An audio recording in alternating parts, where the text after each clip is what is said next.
अस्सलामुअलैकुम वरहमतुल्लाहि वबरकातुहू। दोस्तों, आज की हमारी स्टोरी का टॉपिक है द स्किल्ड आर्चर और थीम ऑफ द स्टोरी है the art of managing the mind. एक नौजवान, पुरजोश, माहिर मगर थोड़ा सा घमंडी तीर अंदाज एक बूढ़े तजर्बेकार तीर अंदाज को मुकाबले के लिए ललकारता है।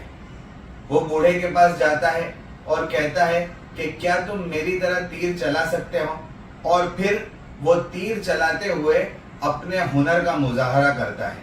वो अपने तरकश से एक तीर निकालता है और सामने दूर एक निशाने पर बहुत ठीक पहला तीर चलाता है, और पहला तीर चलाने के बाद फौरन दूसरा तीर चलाता है जो उस पहले तीर को जाकर लगता है और उस पहले तीर के दो हिस्से कर देता है। यानी उसका दूसरा निशाना भी ठीक पहले तीर पर जाकर लगता है और वो पहले तीर के दो टुकड़े कर देता है। अब वो बूढ़े तजर्बेकार तीर अंदाज से कहता है, क्या तुम ऐसा कुछ कर सकते हो? बूढ़ा तजर्बेकार तीर अंदाज बिल्कुल मुतासिर नहीं होता, वो सुकून से खड़ा रहता है और फिर वो नौजवान तीरंदाज से कहता है कि मेरे साथ चलो।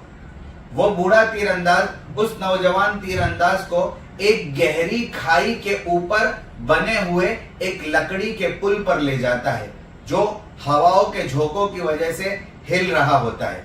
अब वो बिल्कुल पुल के बीचों बीच पहुंचते हैं और वहां से बूढ़ा तीरंदाज अपने तरकश से एक तीर निकालता है और सामने मौजूद जंगल के एक दरख्त पर जो निशान बना हुआ था उस पर तीर चलाता है। अब वो हिलते हुए पुल पर से तीर चलाना सही कमाल की बात थी। जब वो बूढ़ा तीर चला लेता है, वो नौजवान से कहता है, क्या तुम ऐसा कुछ कर सकते हो? नौजवान पहले से ही हिलते हुए पुल पर सहारे के बगैर खड़े रहने में बहुत दुश्वारी महसूस कर रहा था। अब वो बहुत कोशिश करता है कि किसी तरीके से तीर ठीक तरीके से कमान पर लगाकर वो सामने वाले निशाने पर लगाए, लेकिन उसके लिए बड़ी मुश्किल और दुश्वारी होती है क्योंकि वो हिलते हुए पुल पे ठीक तरीके से खड़ा भी नहीं हो पा रहा था, चे जाए के सामने वाले दरख्त पर निशाना लगाना। अब वो बूढ़ा तीर अंदाज नौजवान तीरंदाज से कहता है कि बेटा, तुम्हारे अंदर तीर चलाने की थोड़ी बहुत सलाहियत और काबिलियत तो है, लेकिन दिमाग को कंट्रोल करने की और दिमाग को मैनेज करने की बिल्कुल सलाहियत तुम्हारे अंदर नहीं है, जिसकी वजह से तुम यहाँ हिलते हुए पुल पे से तीर अंदाजी नहीं कर पा रहे हो। दोस्तों, इस स्टोरी के 3 मॉरल्स और वर्ड्स ऑफ विजडम ये है। Robin Sharma says, life management begins with mind management. The quality of your life is influenced by the quality of your thoughts coming in your minds। Number 2, सवाल ये नहीं है कि आप प्रॉब्लम्स और मुश्किल सिचुएशंस को हैंडल कर पाते हैं या नहीं। सवाल ये है कि आप मुश्किल तरीन हालात में अपने दिमाग को मैनेज और कंट्रोल कर पाते हैं या नहीं, क्योंकि अगर आपने मुश्किल तरीन हालात में अपने दिमाग को मैनेज कर लिया तो प्रॉब्लम्स खुद ब खुद मैनेज होते चले जाएंगे।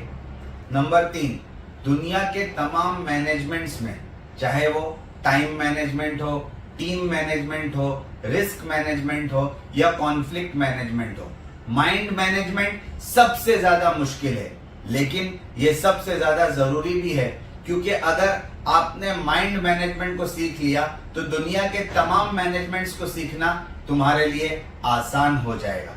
दोस्तों, माइंड मैनेजमेंट के टॉपिक पर 3 अच्छी बुक्स के नाम, उनके ऑथर्स के नाम और पब्लिशिंग डेट ये है।